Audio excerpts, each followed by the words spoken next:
Good morning, ACA. A little chilly out there this morning on a Monday.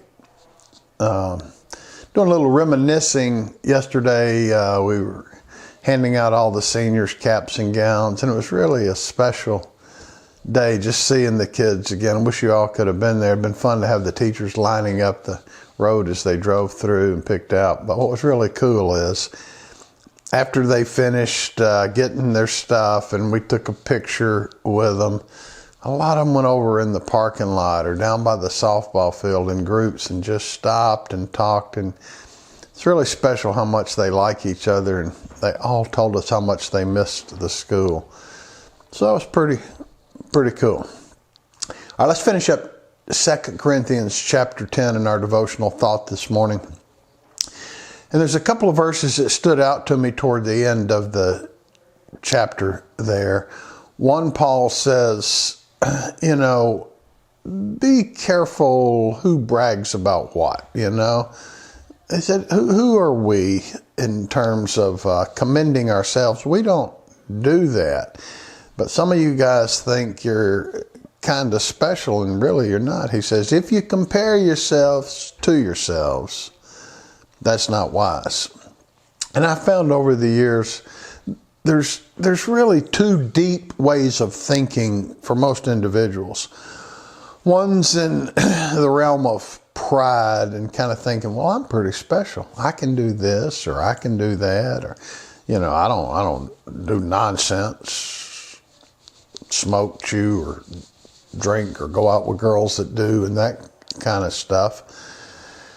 And then the other side of the coin is fear and saying, well, I'm not really good at anything, and then I can't do this or I can't do that. And again, you're comparing yourselves, saying, I can't do this, which Paul's just saying that's not wise. Be careful.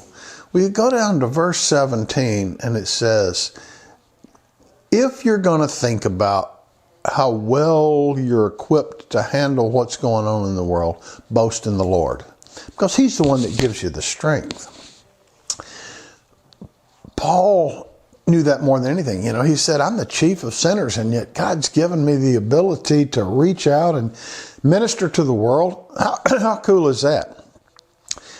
And it wasn't a braggadocious type thing. It was saying, I can do all things through Christ who gives me strength.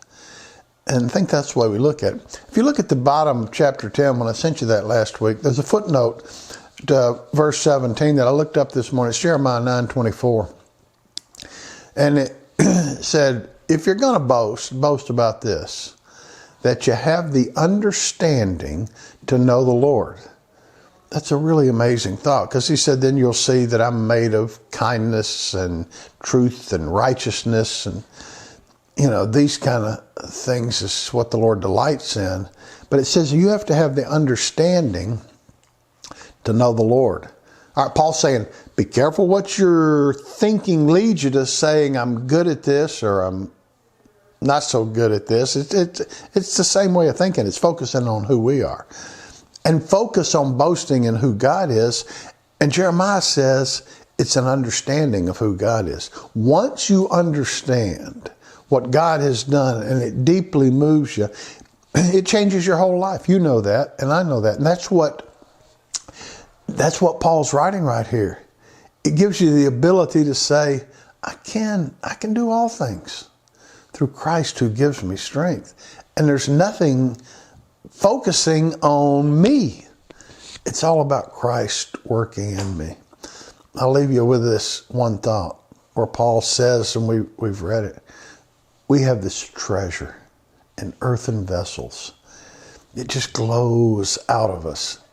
What a special concept, which gives us the ability to face life head on, to do our online classes, to reach out and call kids, because it's Christ who gives us the strength, who makes us who we are, and who helps us realize this world isn't our home with this ridiculous coronas nonsense.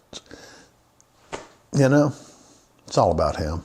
And that's the way we want to focus our thoughts. I'll send out chapter 11 in a little bit, read through it, and the rest of the days this week we'll do it. Actually, if we go through everything. I got 3 chapters left and we'll be through with school. All right. Thank you.